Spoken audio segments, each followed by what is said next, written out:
గత అనుభవం 2014 నుంచి 19 దాకా నేను చేసిన స్టడీ అంటే అప్పుడు యాక్చువల్గా అమరావతి రాజధాని కట్టడానికి అనేక దేశ విదేశాలు తిరిగా. ఒక దేశం కాదు, China, Japan, Russia, Singapore, Malaysia, Ashgabat, Asthana ఇట్లా అనేక దేశ విదేశాలు తిరిగి యాక్చువల్గా దీన్ని డిజైన్ చేయడం జరిగింది. ఆ అనుభవంతో అధికారులతో అప్పుడు కూర్చొని డిస్కస్ చేసినప్పుడు కాంట్రాక్టర్లు, చిన్న కాంట్రాక్టులు కాదు, వాళ్ళంతా ఎల్ఎన్టీ, షాపుంజీ, మెగా, ఎన్సీసీ ఇలాంటి పెద్ద పెద్ద కాంట్రాక్టులు, వాళ్ళందరితో కూడా అప్పుడు డిస్కస్ చేశాను.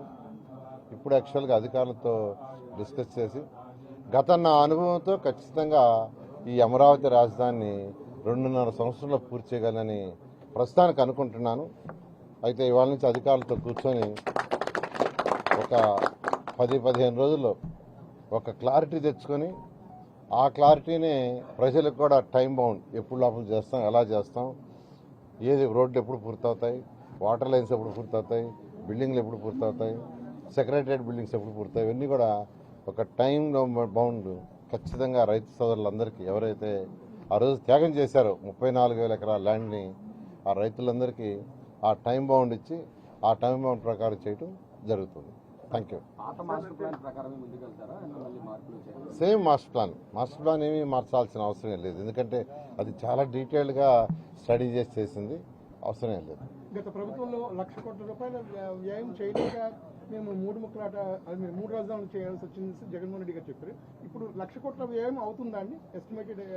అంటే అక్కడ ఫేజ్ 1 ఫేజ్ 2 అండి. ఫేజ్ 1లో అది 48,000 కోట్ల రూపాయలు.